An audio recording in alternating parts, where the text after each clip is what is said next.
তফসিলি জাতি সমন্বয় সমিতির আজকে রাজ্য সম্পাদক মণ্ডলীর সভা আমরা করি। এই সভায় আমাদের সংগঠনের অন্তর্ভুক্ত ত্রিপুরা রাজ্য মৎস্যজীবী ইউনিয়ন, ত্রিপুরা চর্মশিল্পী সমিতি, ত্রিপুরা হরিজন উন্নয়ন সমিতি, ত্রিপুরা সভা সুন্দর উন্নয়ন সমিতির নেতৃত্বরা উপস্থিত ছিলেন। যৌথভাবে আমরা বর্তমান পরিস্থিতিতে তফসিলি অংশের মানুষ যেই সমস্ত সমস্যা নিয়ে ভুগছে, এই সমস্যা নিয়ে আন্দোলনে যাওয়ার সিদ্ধান্ত আমরা নিয়েছি। সেই ক্ষেত্রে আমাদের 5 দফা দাবি আমরা চিহ্নিত করেছি। এই 5 দফা দাবির মধ্যে আছে অবিলম্বে সমস্ত সরকারি আধা সরকারি দপ্তরে সমস্ত শূন্য পদ বিশেষ উদ্যোগ নিয়ে স্পেশাল ড্রাইভ নিয়ে শূন্য পদ পূরণ করতে হবে এবং তা অবশ্যই SC/ST রিজার্ভেশনের যে নিয়ম সেটা মেনেই সেটা করতে হবে। আমরা এটা লক্ষ্য করেছি, এই বিজেপি নেতৃত্বে এই সরকার আসার পর থেকে গত 6 বছর যাবত সরকারি দপ্তরগুলিতে চাকরি নেই। চাকরি নেওয়ার নাম করে বিভিন্ন সময় বিজ্ঞাপন বেরোচ্ছে, দরখাস্ত নিচ্ছে, তার সঙ্গে এই টাকা পয়সা নিচ্ছে, ইন্টারভিউ নিচ্ছে। তারপরে 6 মাস পর 1 বছর পর হঠাৎ করে বলে দেওয়া হচ্ছে এই লোক নেওয়া হবে না, এটা স্থগিত করা হয়েছে। এইভাবে বিভিন্ন দপ্তরে শিক্ষক পদের জন্য তাই করছে। ট্যাট দিয়েও সেখানে চাকরি পাচ্ছে না, স্কুলগুলি শূন্য হয়ে আছে।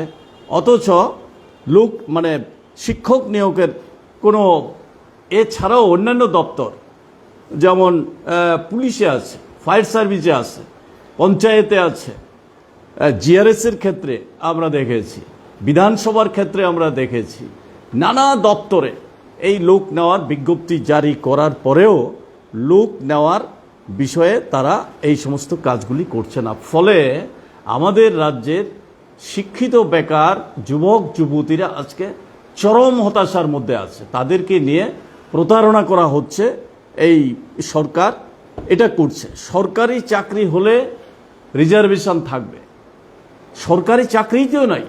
এই জন্যে তফসিলি অংশের মানুষ, উপজাতি অংশের মানুষ তাদের যে রিজার্ভেশনের সুযোগ পাওয়ার কথা সে থেকে দারুণভাবে বঞ্চিত হচ্ছে। এছাড়া অন্যান্য কর্মসংস্থানের প্রশ্নে যেমন MGNREGA, একটা সময় বামফ্রন্টের সময় 94 দিন 95 দিন কাজ হতো, এখন সেই কাজ নেমে এসেছে বছরে 30 থেকে 32, বড়জোর 40-42 দিনের কাজ। তাও সমস্ত শ্রমিকদের কাজ দেওয়া হয় না, কাজ করার পর 6 মাস মজুরি পাচ্ছে না। এরকমভাবে চরম ভোগান্তিতে গেছে। গ্রামীণ বেকার যারা আছে তাদের জন্য বিকল্প কোনো কাজ নেই, অন্যান্য দপ্তরের কোনো কাজ নেই। এগ্রিকালচার, ট্রাইবাল ওয়েলফেয়ার, ফিশারি, কৃষি দপ্তর, নানান প্রকল্পে নানা কাজ ছিল, সেই কাজগুলি বন্ধ হয়ে গেছে।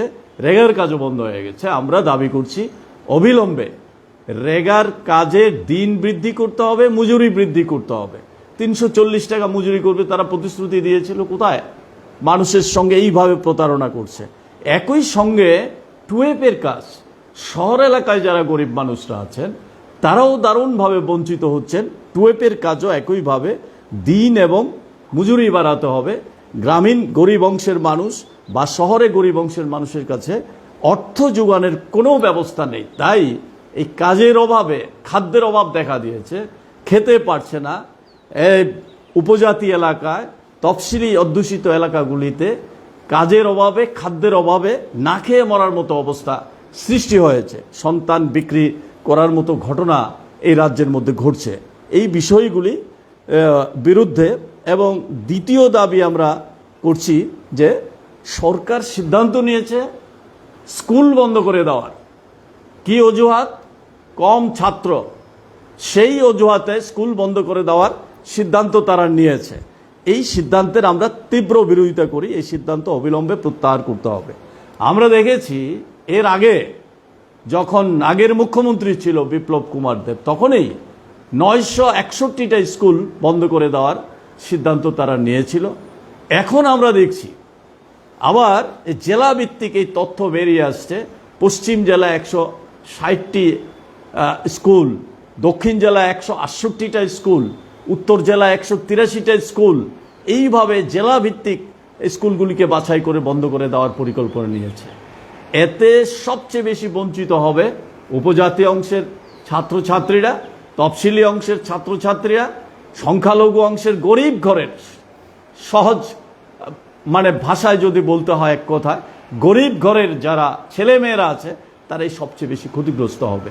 বামফ্রন্ট সরকারের সময়ে সিদ্ধান্ত নিয়েছিল যে শিক্ষা সকলের কাছে পৌঁছাতে হবে, অন্তত 1 কিলোমিটারের মধ্যে গিয়ে যেন ছেলেমেয়েরা পড়াশোনা করতে পারে, সেই লক্ষ্যকে সামনে রেখে অঙ্গনওয়াড়ি সেন্টার, প্রাইমারি স্কুল থেকে হাই স্কুল, গ্রামে সেইভাবে স্কুল বৃদ্ধি করেছে। বিনা পয়সায় লেখাপড়া করার ব্যবস্থা সেখানে করা হয়েছে, যার ফলে সাক্ষরতার হার যেমন বেড়েছে এবং স্কুলে যাওয়ার যে প্রবণতা, এটা সারা দেশের মধ্যে আমাদের রাজ্যে ভালো পজিশনে গিয়েছিল। কিন্তু আজকে কি হচ্ছে, স্কুল যেমন কমিয়ে আনছে তেমনি শিক্ষক নেই।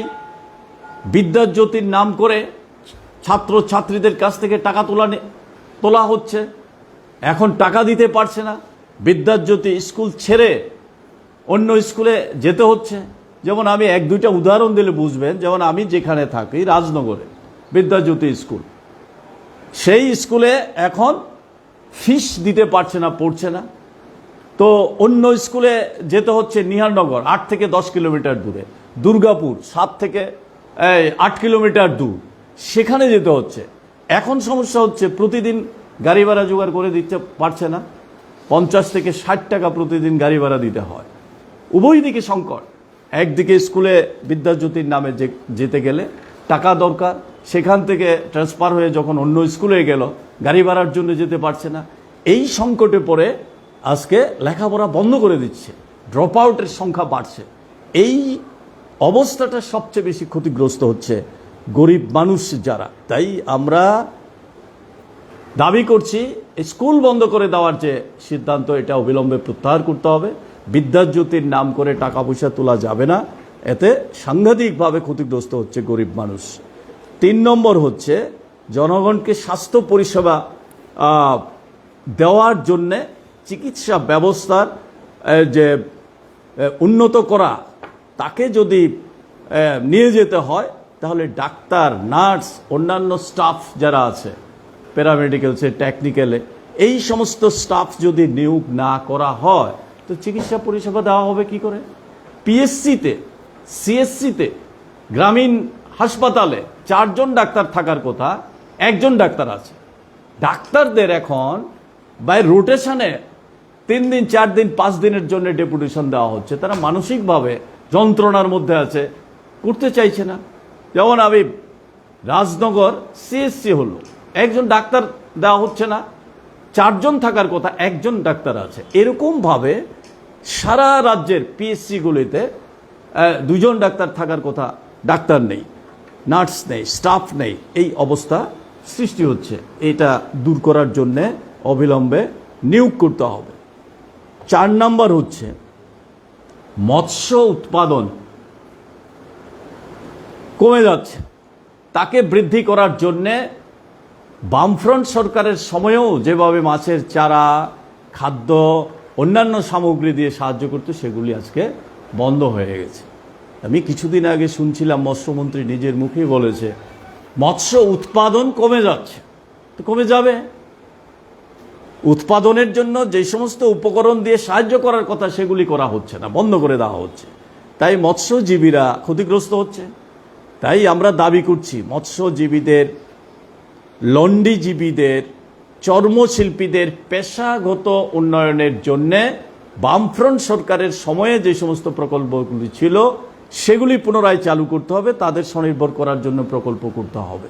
যেমন লন্ডিজীবীদের, তাদের এই লন্ডি ব্যবসা বজায় রাখার জন্যে তাদেরকে উন্নত মানের মেশিন দেওয়া হতো, ইস্ত্রি দেওয়া হতো, ঘর দেওয়া হতো, অন্যান্য সরঞ্জাম দিয়ে সাহায্য করা হতো, এখন নেই। চর্মশিল্পীদের বাদ্যযন্ত্র দেওয়া হতো, তারপরে তারা যে চামড়ার কাজ করে তার জন্য সরঞ্জাম দেওয়া হতো, তাদের উন্নত মানের কাজ করার জন্য ট্রেনিং দেওয়া হতো, সেগুলি আজকে প্রায় বিলুপ্ত হওয়ার পথে এই জায়গার মধ্যে চলে গেছে। আমরা দাবি করছি হরিজন এলাকাগুলি যেগুলি আছে সেগুলি বামফ্রন্ট সরকারের সময় যা করেছিল আর কোনো কাজ হচ্ছে না, অব্যবস্থা হয়ে যাচ্ছে। ড্রেনেজ, তারপরে অন্যান্য তাদের ঘর বাড়ি ভেঙে পড়ছে, কোনো রকমের খোঁজখবর নেওয়ার মতো অবস্থা নেই। সাফাই কর্মী যারা, তাদের একটা বড় অংশ হচ্ছে এই হরিজন, এর বাইরেও আছে অন্যান্য জনগোষ্ঠীর মধ্যেও সাফাই কর্মী যারা সবচেয়ে কম দামে বেশি পরিশ্রমের কাজ তারা করতে হচ্ছে। পৌরসভাতে আছে, হেলথ ডিপার্টমেন্টে আছে, অন্যান্য জায়গাতে আছে, অ্যাসেম্বলিতে আছে, এমএলএ হোস্টেলে আছে, সবচেয়ে কম পয়সায় তাদেরকে কাজ করানো হয়, স্লিপ ওয়ার্কারের মতো, যখন খুশি ছাঁটাই করে দেবে এই ধরনের। আর এই সংখ্যাটা হরিজনদের মধ্যে বেশি, অন্যান্যরাও আছে। 5,000 টাকা পায় না, 4,000 টাকা পায় না মাসে, এইভাবে কাজ করছে। আমরা দাবি করছি অবিলম্বে এই ধরনের সাফাই কর্মীদের নিয়মিত করার উদ্যোগ সরকারকে গ্রহণ করতে হবে। 5 নম্বর দাবি হচ্ছে আমাদের রাজ্যে গণতান্ত্রিক পরিবেশ ফিরিয়ে আনতে হবে এবং সুষ্ঠুভাবে এই যে পঞ্চায়েত নির্বাচন আসছে, এই নির্বাচনকে সুষ্ঠুভাবে করার জন্যে যাবতীয় উদ্যোগ ব্যবস্থা গ্রহণ করতে হবে। এটা আপনারা জানেন, আমাদের রাজ্যের গণতন্ত্রের উপর যে বীভৎস আক্রমণ সেই 2018 সালের পর থেকে শুরু হয়েছে। প্রতিটা নির্বাচনে 2023 সালের পরে আবার শুরু হয়েছে। এই সমস্ত যেমন হয়েছে, এই সময়েও সর্বশেষ যে লোকসভা নির্বাচন গেল সেখানেও ভোটাধিকার প্রয়োগ করতে পারেনি। এর আগে বিধানসভা নির্বাচন, বিধানসভার উপনির্বাচন, সর্বক্ষেত্রে। তাই এই গণতন্ত্র এখানে বিপন্ন, কথা বলার অধিকার নাই, মিছিল মিটিং করা যাচ্ছে না, আমাদের দাবি জানাতে পারছি না, এরকম একটা পরিবেশ পরিস্থিতির মধ্যে দিয়ে আছে। তাই অবিলম্বে গণতান্ত্রিক পরিবেশ ফিরিয়ে আনতে হবে। গোটা দেশের মানুষ কিন্তু সংবিধানকে ধ্বংস করা, গণতন্ত্রকে ধ্বংস করা, ধর্মনিরপেক্ষতাকে ধ্বংস করা, ধর্ম নিয়ে রাজনীতি করা, এগুলির বিরুদ্ধে আজকে মনোভাব দেখিয়েছে সর্বশেষ লোকসভা নির্বাচনে। এটা আমরা দেখেছি, এই স্বৈরাচারের বিরুদ্ধে মানুষ রুখে দাঁড়িয়েছে। তাই গণতান্ত্রিক পরিবেশকে ফিরিয়ে আনার জন্যে আমরা দাবি করছি পঞ্চায়েত নির্বাচনে সুষ্ঠুভাবে করতে হবে। কেন করতে হবে? পঞ্চায়েত এমন একটা জায়গা যেখানে মানুষের প্রথম সরকার সাধারণ মানুষের, এটাই জানে।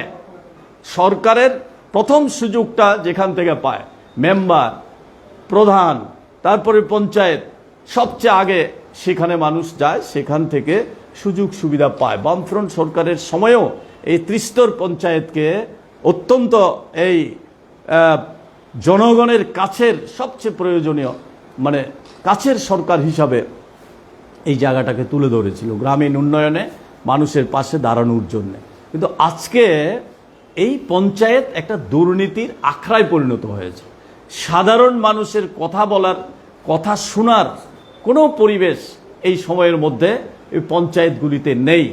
সারা রাজ্যে যেমন কমিশন বাণিজ্য চলছে, জেলা স্তরে যেমন কমিশন বাণিজ্য চলছে, পঞ্চায়েত স্তরেও সমস্ত কাজকর্মের ক্ষেত্রে এই দুর্নীতি, কমিশন, এই কাজগুলি চলছে। সাধারণ একটা ঘর পাওয়ার জন্যে, একটা ছাগলের প্রকল্পের এই সুযোগ সুবিধা পেতে গেলেও মেম্বার, প্রধান তাদেরকে টাকা পয়সা না দিলে কিচ্ছু হয় না।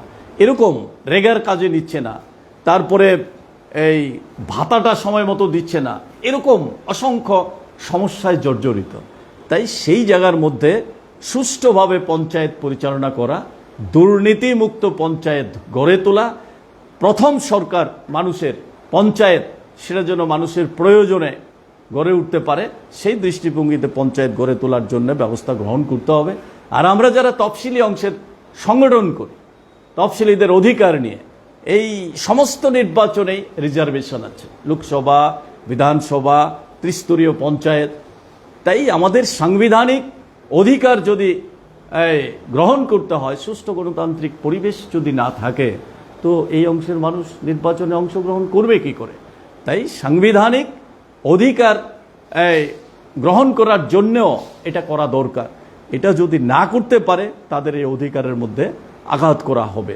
তাই এই জ্বলন্ত বিষয়গুলি নিয়েই আমরা মূলত আন্দোলনে যাচ্ছি। এই 5 দফা দাবিকে সামনে রেখেই আমরা যাচ্ছি, যদিও এর বাইরেও অনেক সমস্যা আছে, যা এই পানীয় জল, বিদ্যুৎ, রাস্তাঘাট, সেচ দৃষ্টিতে নিয়ে যাওয়ার জন্যে আগামী 12ই জুলাই থেকে এই আন্দোলনটা আমরা শুরু করছি। আগামী 12ই জুলাই 11টায় আমরা আগরতলা শহরে আমরা এটা মিছিল করব, সেখানে এই আন্দোলন কর্মসূচি আমরা নিয়ে যাব। তারপরে সারা রাজ্যে আমরা এই আন্দোলন করব।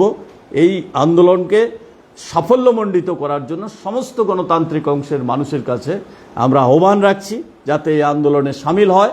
রাজ্যের উন্নয়নের স্বার্থে, রাজ্যের গণতন্ত্রকে ফিরিয়ে আনার স্বার্থে, পঞ্চায়েত নির্বাচন সুষ্ঠুভাবে পরিচালনা করার স্বার্থে আমরা এই আন্দোলনে অগ্রসর হচ্ছে। আমরা এটাও জনগণের কাছে দাবি রাখছি, আগামী পঞ্চায়েত নির্বাচনে বিজেপির যে দুর্নীতি তার বিরুদ্ধে যেন রুখে দাঁড়ায়, গ্রামীণ এলাকার উন্নয়নের জন্য, সুষ্ঠুভাবে পঞ্চায়েত পরিচালনার জন্যে বাম গণতান্ত্রিক শক্তি যাতে নির্বাচিত হতে পারে, সেই স্বার্থে আমরা আমাদের সংগঠনের তরফ থেকে সমস্ত অংশের মানুষের কাছে আবেদন রাখছি, তারা যেন এই শক্তিকে নির্বাচিত করে আগামী দিন গ্রাম এলাকার উন্নয়নের স্বার্থে।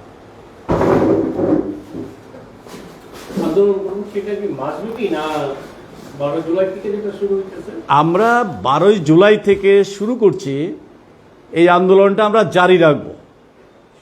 এই কারণেই বলছি, মাঝখানে যদি পঞ্চায়েত নির্বাচন আসে একটু হয়তো ব্যাঘাত হতে পারে, তারপরে এটা কন্টিনিউ করব আমরা।